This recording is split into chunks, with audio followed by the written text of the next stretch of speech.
I think the most important thing you can do for you is to protect your confidence. I think capturing wins at the beginning of the week, Sunday night planning, 30-minute to 45-minute discipline every week to plan out the week.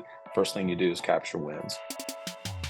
Welcome to Multifamily Insights. I'm your host, John Casman, and I want to thank you for joining us for another great episode.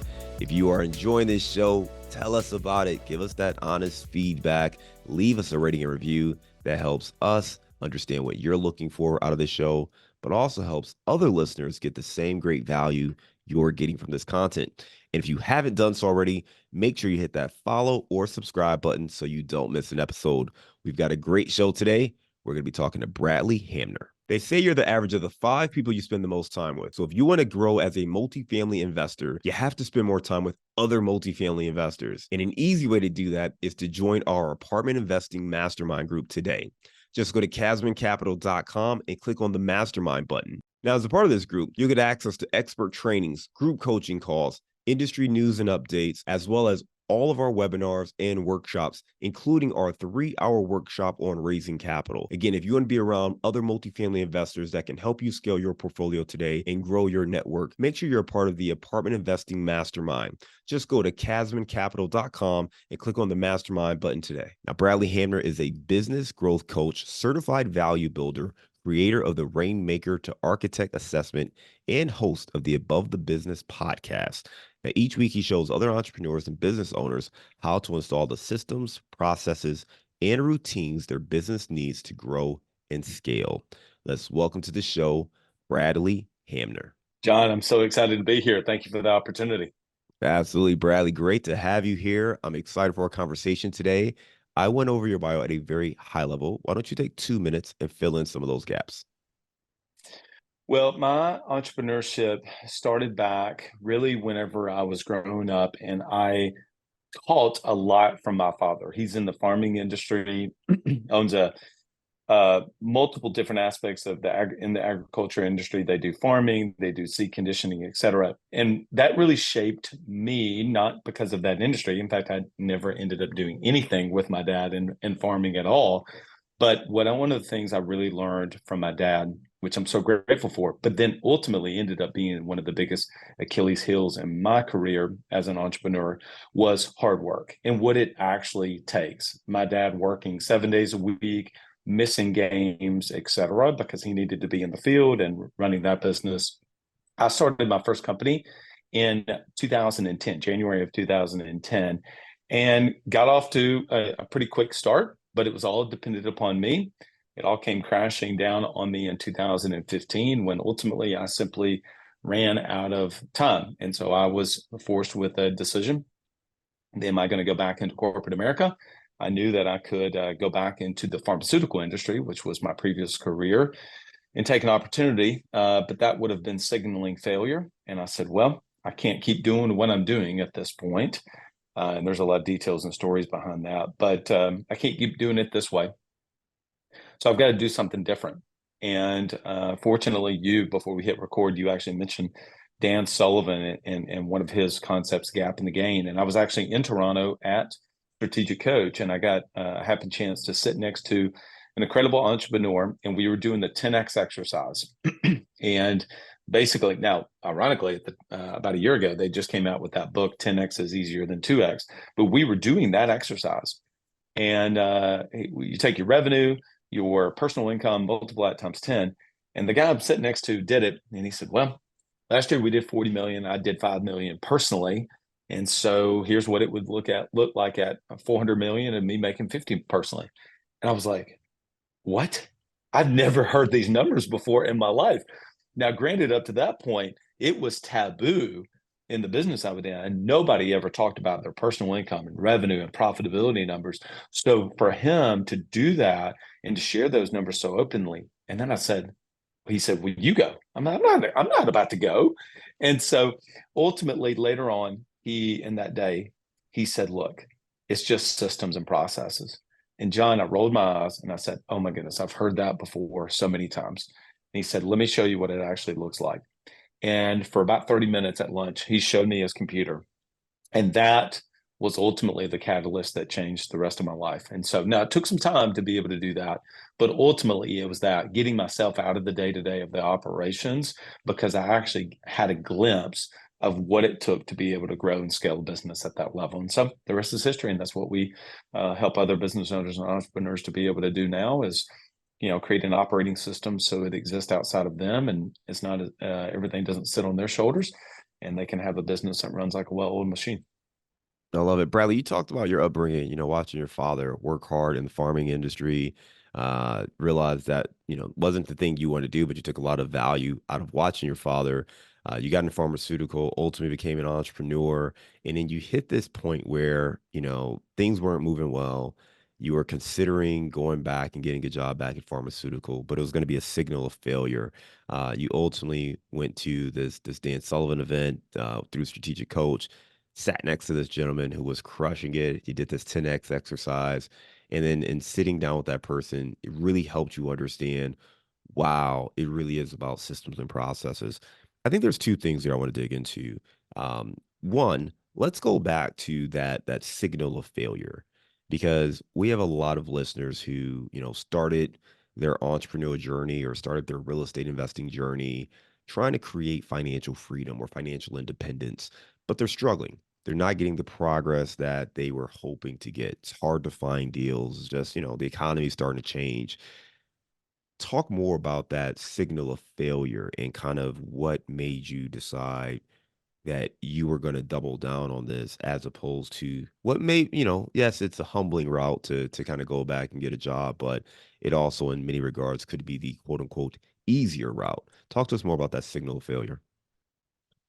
So at that time, I have since I hope that I've grown in my mindset around this. But at the time, I did not believe what it is I'm about to share.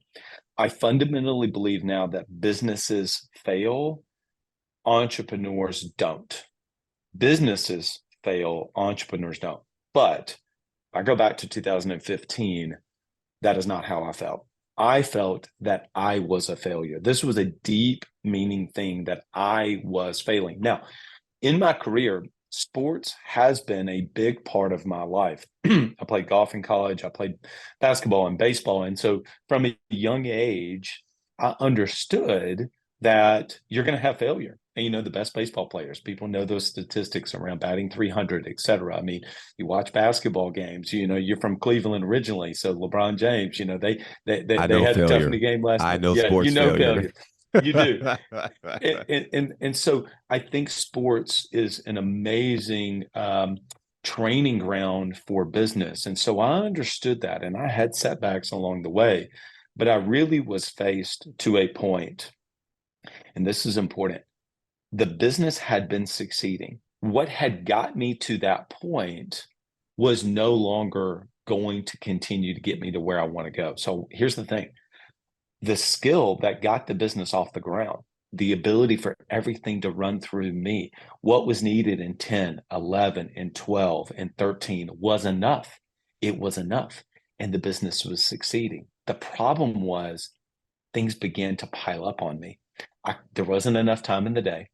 I couldn't answer all of the calls. I couldn't answer all of the emails. I couldn't do everything. And I simply ran out of time. And so I was literally faced with this dilemma, to the point of, well, I can't do this anymore. I have maxed out what is actually, I think, is possible. And it was a depressed state, but I realized, and I actually had a health scare is actually the thing that prompted that. I was at a gym, and I was doing CrossFit at the time, even though I don't look like I do CrossFit, and I don't anymore. But at the time I was doing a little CrossFit.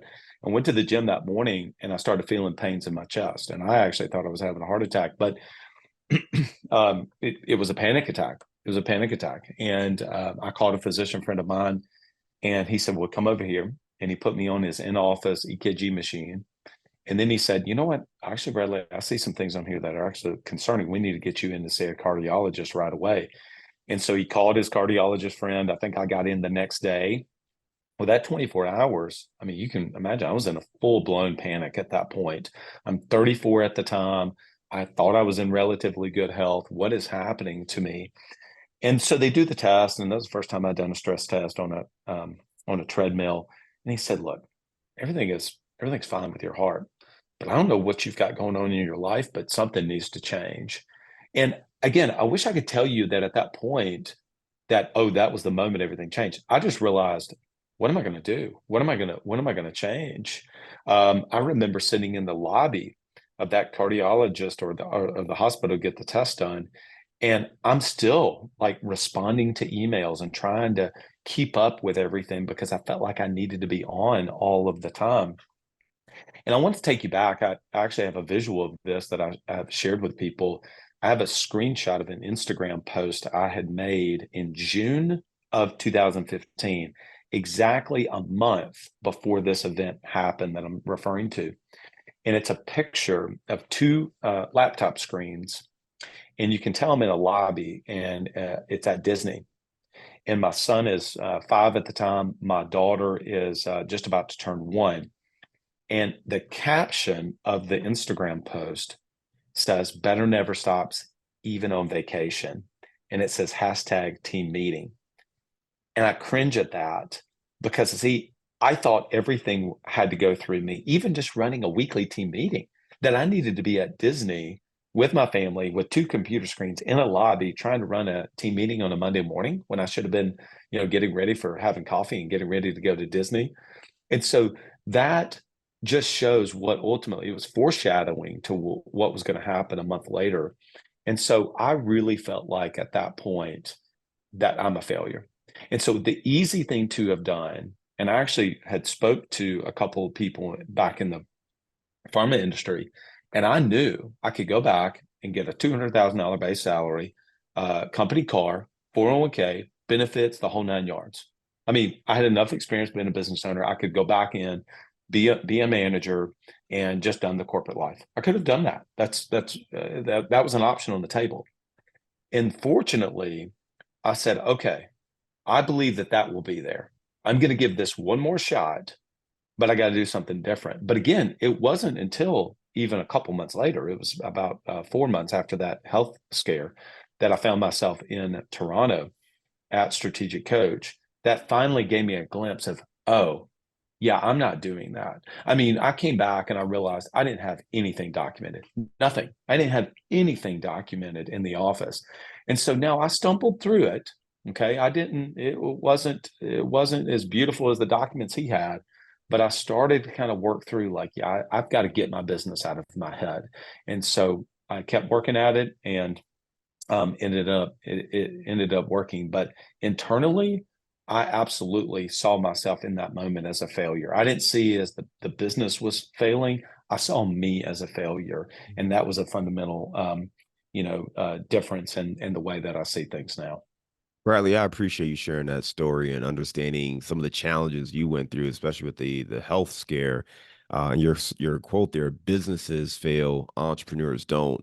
And a lot of times, as individuals, we attach ourselves so closely to our work or our business or Mm, the things that we do that our entire identity is wrapped up in it. And that's why yeah. you see again when people retire, they're trying to figure out who they are now, or you lose your job. It takes, it starts to attack your self-worth. Hmm.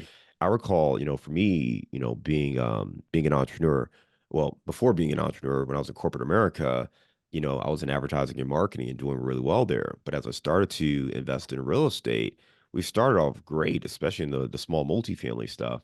And then I did a flip project, and a flip project, and it just went sour. I picked the wrong partner, and things just derailed. And I remember distinctly feeling like a failure, like a bad investor. Mm, And again, it wasn't nothing I did necessarily. And my other investments were great, right? When I took the time to do it, they were going great, but I gave a lot of power and influence to this other person. I let them run it because they had more experience, and it didn't pan out. And I remember feeling like, oh man, I'm not a good investor. How am I going to continue to try to build a real estate portfolio? And I clearly suck as an investor. And it's because we do sometimes put so much of our self-worth or our self-identity into these things or the results. And it's hard to yeah. to break out of that. How are you able to separate and say, you know what? Hey, it's not about the business, or it's not, me in this business are directly tied. Like, hey, that business can fail because of circumstances that are maybe I could have done differently or beyond my control. But that doesn't mean that I'm a failure as a person or as an entrepreneur. Well, I want to tell you that I completely agree with you that we can begin to put too much into our self-worth is dependent upon our performance. And I think that that's a journey that you go on. I'm a person of faith, and so that has been a journey of faith for me too. And as a man, to be able to think that my work, I love work. I love work. I really enjoy it. It gives me a lot of fulfillment. But there's a balance between that and feeling like that I am my performance. If I can win the trophies and the pins and the plaques, I put so much in those things. I will tell you, in my first business, there was a award that we were going for, and after that event, okay, about a year later, after that event, we had worked so hard to achieve this quote to speak pinnacle of success, this actual trophy in the industry, and we won it. And I remember the day that we won this trophy. It was one of the lowest points of my life. And that was really strange for me because I was like, wait a minute, we've worked so hard for all of these things. I've had this kind of like change, so to speak. And now it feels like an empty promise. That was weird. And it really ultimately began to kind of make me realize, you know what? It's actually the journey itself that I love the most. It's the feeling of being in the locker room and through the wins and the losses and the practices that you go through. And sure, the wins feel really great, but it's actually you really do end up falling in love with the process of getting better. And so it's two things now specifically. It's the feeling of progress and the feeling of momentum. I think as entrepreneurs, we crave the feeling of momentum, forward progress, and people know it. Again, if you've been in sports in any amount of time, even if you're watching on TV, you can tell this team has got momentum. This team has got momentum. And so what do you got to do to be able to switch the momentum and have the wind at your back? And I think the same thing is true in business, is that how do we start to capitalize on the momentum that we have? Or if we don't have it, how do we begin to give it back? I'll give you just one specific thing that we do with that kind of tactically that I believe has been helpful. We start all of our meetings with wins and progress, wins and progress from the last week. And so we'll go around in our weekly business reviews, and everybody will take 30 seconds to a minute or so and reflect back on last week, and we capture those wins. And the second thing I do is a habit called Sunday night planning. And so it's just planning out your week. And the very first thing that I do is look back on the previous week and look through the wins. And I will tell you, there have been some weeks, even recently, that it's like, man, I don't know. That's going to be difficult to find some wins right now. But if I look long enough, I can find them. And that helps me to begin to feel like, okay, that we are making progress, even sometimes when it doesn't feel like that we are. I've sometimes maybe learned what not to do versus, okay, that didn't work. Well, what did I learn from that? All right. And how can we iterate and improve? And one other small concept, we call it MIT. What's the most important thing you can do for you, your team, and the business? MIT. What's the most important thing you can do for you, your team, and the business? And I'll go through what those three things are for you. I think the most important thing you can do for you is to protect your confidence, which is why I bring this up. And so how do we actually do that? That sounds really good. That's a high level theoretical thing. I think capturing wins at the beginning of the week, Sunday night planning, or if you do it on Monday mornings, but a lot of our entrepreneurs really love the Sunday night planning. It's about a 30-minute to 45-minute discipline every week to plan out the week. First thing you do is capture wins. I think the most important thing you can do for your team is actually to give them your energy. They're going to feed off of your energy, your positive energy or your negative energy. We just did an event and I was talking about this concept specifically. And in the chat, I mean, everybody was like, oh my goodness, that is so true, right? So true. They are feeding off my energy, whether I like it or not. And then I think the most important thing you can do for the business is to spend time thinking about the business. often we just go. We're just running so hard and so fast that we don't actually put it in neutral for a second and spend time, pen to paper, thinking about the business. Where's this thing? Where's this thing at today? Where do I want it to go? What's my plan to make that happen? So we call that MIT. So I just tied a couple concepts there for you, is the feeling of progress and momentum and protecting our confidence as the entrepreneur, capturing some wins. The most important thing we do for our team is give them our energy. So that means we got to have it to give it, because if you don't have it, you can't really give what you don't have. And then the discipline of once a week, 1 hour thinking about the business. Get out of the office, go to Starbucks, have a coffee, and spend time thinking about the business. And so that's been a really helpful framework for a lot of our entrepreneurs. Thank you for sharing that, especially the MIT framework. I think it's really helpful and clear for people to understand how they can have more control and influence, that confidence, the energy that we have, as well as thinking about the business. So, really great inputs right there. Let's talk a little bit more about some of the strategies, and particularly we talked about the systems and processes, right? You sat down with that guy. You sat down with that guy, at the strategic conference event, and you mentioned that he sat down and walked you through the systems and processes. And at first, you rolled your eyes. And I think that's one of the things that, the not necessarily the pessimistic person, but, most of us are, you know, fairly intelligent, right? We can smell some BS coming and Yeah. everything always sounds really, oh, you want to 10x your money? Sure, just create a couple systems and processes. And sure, buddy, that's the difference between me making $10 million this year and Yeah. not is, Yeah. me taking a minute to put a system, right? So I definitely understand why you kind of rolled your eyes initially, but it worked for you. For those folks who maybe are a little more skeptical, maybe give us an example of an easy system that many entrepreneurs can put into place to make their business run more effectively. Yeah. Okay. So I say that because whenever I share it with people, I had heard you need to have systems and processes for a long time. And so for almost everybody, if you've been in business for any amount of time, you've heard, oh, systems and processes, I should probably do that. And matter of fact, sometimes people will even say, I need to McDonaldize the business. And so we say, okay, well, then that means I need to document everything. Well, there's a couple things with that. Number one, that gets overwhelming. And so if it gets overwhelming, then we'll push it to the back burner and we won't even begin to do it. Okay. Because then you're like, man, where do I even start? Like, I don't even know what to do. And so you literally pull up a blank Google document or a Word document and there's the blinking cursor. It's like, oh my gosh, I don't know where to begin. I don't know how to structure this thing. I don't know what to do with that.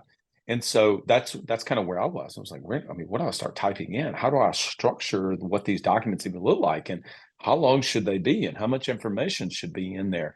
And so when I say that, the first thing, whenever I came back from Toronto and I was like, okay, we got to start doing this. I'm going to document everything. We're going to document everything. Well, we pretty much did. And then that sat on a bookshelf and caught dust, and we didn't use it.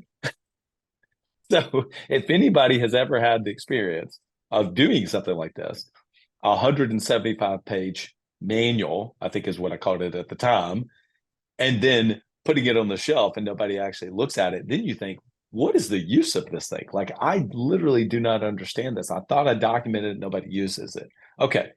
So simply put, what we're trying to do is, let me break one false belief. You don't have to document everything in the business.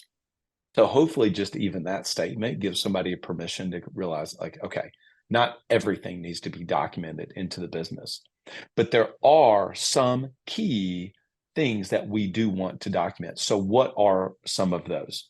Okay. So in our framework, we use 4 words really intentionally. Okay. Do a quick Google search and you will get confused really, really, really quickly on what certain things mean. Okay. And so you're like, wait a minute, is that a policy? Is that a procedure? Is that a step? Is that a playbook? Is that this? Is that that? How many playbooks are there? Okay. In our world, we have 5 principles, 5 main principles that everything rolls off of. The first one is kind of the one we've already been talking about, which is lead yourself first. lead yourself first. And that principle has 3 playbooks under it. Believe it or not, we actually just talked about 3 of them. MIT playbook, MIT your team playbook, and MIT the business playbook. Lead yourself first is really a personal operating system for the entrepreneur. It's really the personal operating system. It is how you design your perfect repeatable week, your ideal day, your energy rhythms, Sunday night planning, your personal development, all of that fits under lead yourself first, and it's under 3 playbooks. So then that leaves us 4 principles for the business to run on. 4 principles for the business to run on. And under each one of those principles, there are 3 playbooks. So in total, to have a business operating system, there are 4 principles. There are 3 playbooks within each principle. So that means your entire business runs off of 12 playbooks. Okay. So hopefully just even that alone gives people an understanding of like, how many things actually are there? Well, we believe that there are 3 playbooks that you need to have for you, the business owner. And then there are 12 playbooks that the business actually runs on. What is contained in a playbook? It is where we document our systems and then our processes. Okay, so let me define what those are. Processes sit inside systems, and then systems sit inside of playbooks. And then there are, again, 12 playbooks for the business, 3 playbooks for you.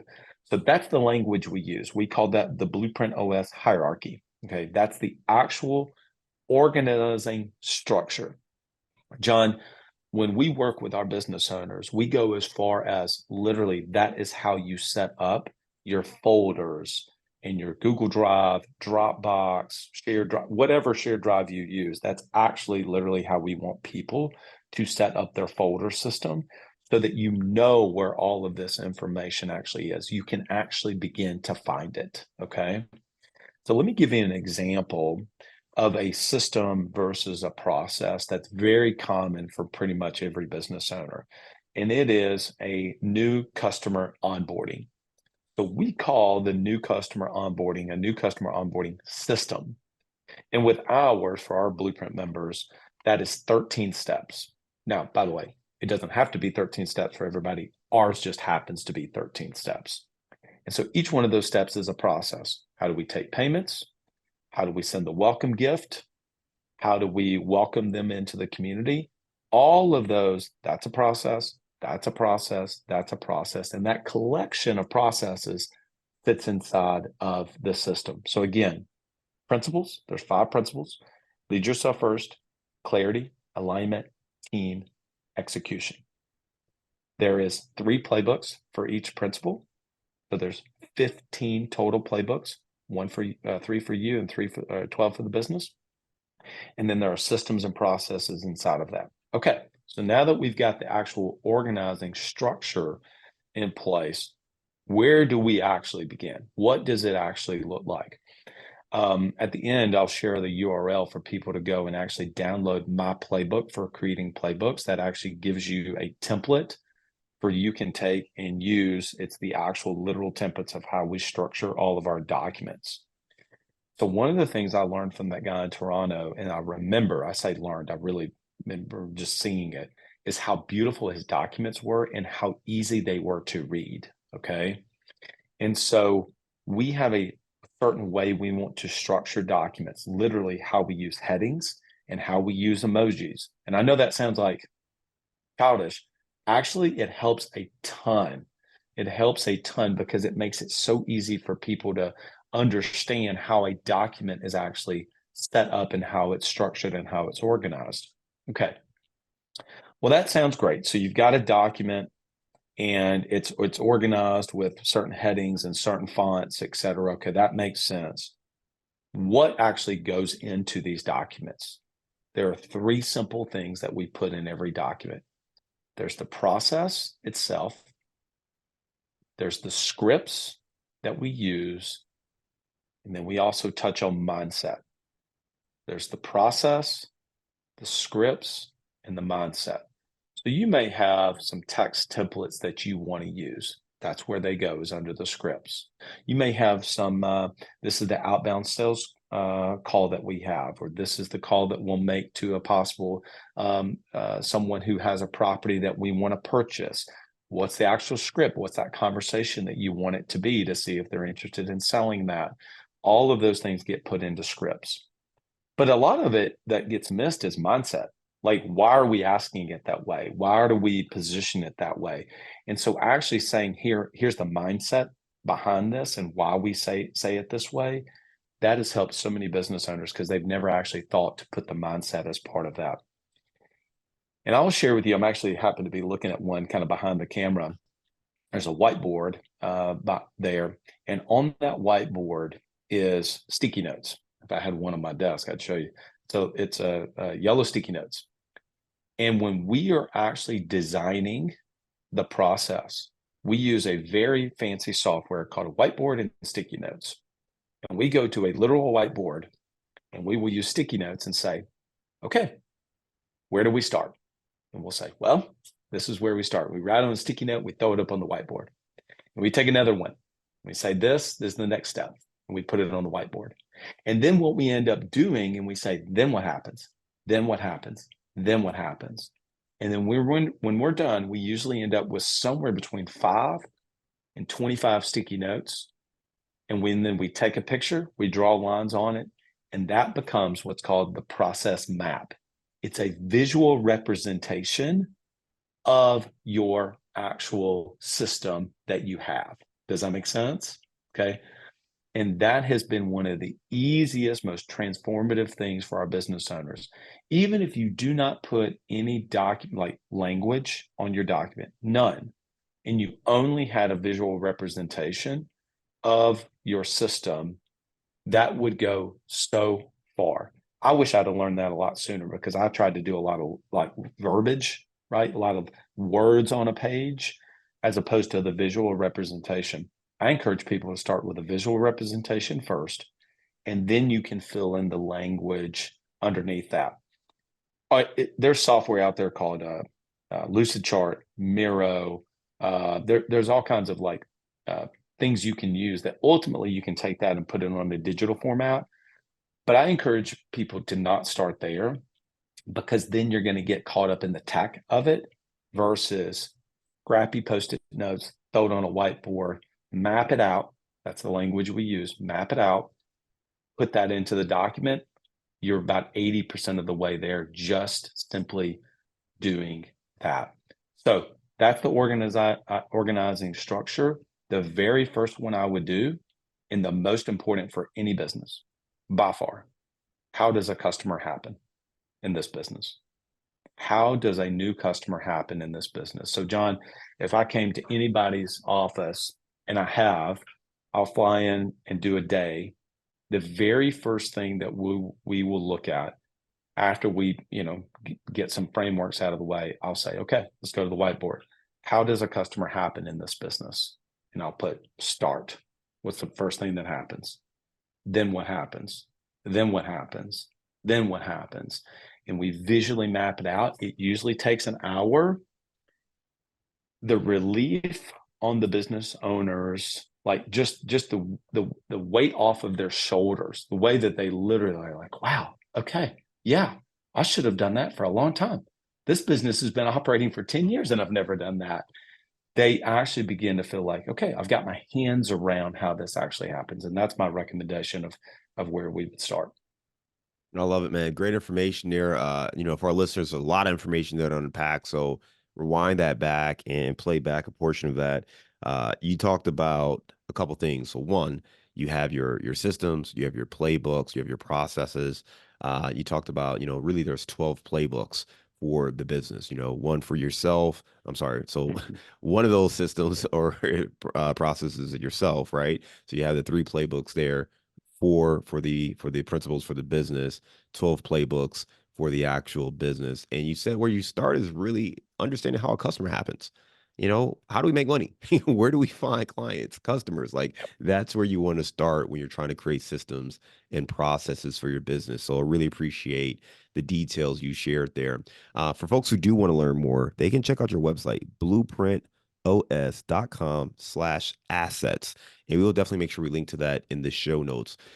Before we move to our round of insights, can you give us a case study? Give me one of your wins as far as a client that you were working with, as far as the business growth and how you were able to help them unlock this. Because there's still maybe someone who's like, okay, I hear that it's nice to organize my stuff, right? Sure, I know I should be more organized, but is this really going to help me grow my business exponentially? Give us a case study, one of your best wins. Yep. 3 female founders.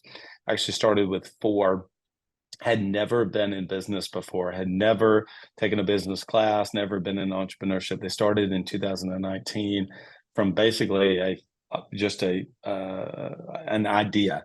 Their very first year, I started working with them about 6 months in. I think they did about $90,000 that entire year in total revenue, and they just crossed $100,000 a month in their business less than 4 years, really about right at 4 years later. And it's because they've been able to take the thing that they were individually so good at, get the business out of their head, have the business run on an operating system that exists outside of them, hire and develop a team around them, and they have just absolutely taken off. Second one, I started working with a business doing around $400,000 around the same amount of time. As a matter of fact, 2019, I believe, late 2019 was when we started working together. They were doing 400,000, and now they just crossed 3 million in ARR in less than 5 years. And so both of those have been able to scale really past the individual owners and the entrepreneurs themselves because they built something outside of themselves. I love it. Great examples there. Again, if you want to learn more, go to blueprintos.com/assets. Right now, we're going to go to our round of insights. Bradley, give me a failure or an apparent failure that set you up for later success. Oh my goodness. Well, I think I shared in detail the biggest one that I had ultimately in 2015. But let me share with you that I have had since then a number of other times that we failed. And so I think one of the things that we had to launch very first time in 2020, we were going to do a digital course launch, and we had set our sights on about $125,000 launch goal, and we sold 10,000. We broke even on the cost of that. And why is that? I missed all of the things that you need to do to build demand. We focused so much on the supply side, on how many units we were going to sell, and didn't do anything to actually build demand and get it to where it was oversubscribed. So that whole launch, the product itself, I focused so hard on the product. I mean, we brought in professional videographers that cost like $6,000 to do it. I was on a teleprompter, which you can probably tell I'm not a teleprompter person, but I was like, no, I'm going to do this, scripted out exactly word for word how it needed to be. Had professional videographers coming in. This is, by the way, in the middle of COVID too. This is like May maybe of 2020, but we still brought them in, did that. Product was great. Video was great.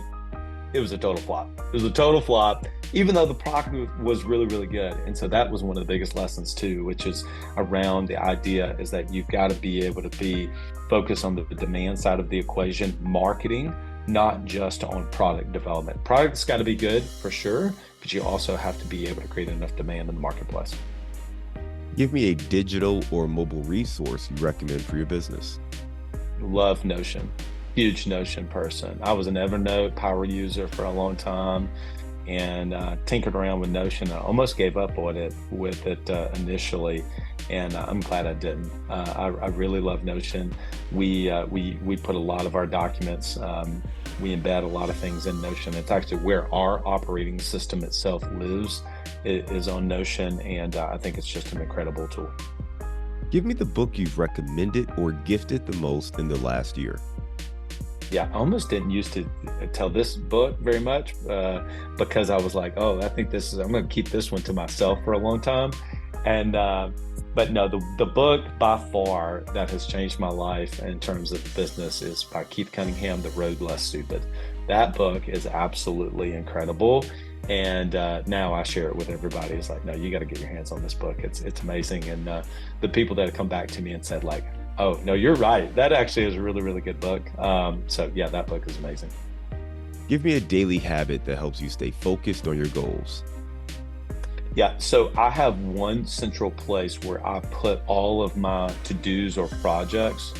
And so I've gone from trying to use a paper version to digital and back and forth. So what I do is I have one repository where all of my to-dos, so to speak, are. But to your point, I think you were talking about this before we hit record, is I will then take that and look at that list. It happens to be on a Google Doc, and I'll use my journal, which is right here, and I will actually take from that list and write down my top three as well. So that document is pretty long. It has a lot of things of projects I want to work on in the future, things I need to consider, etc., across the different companies.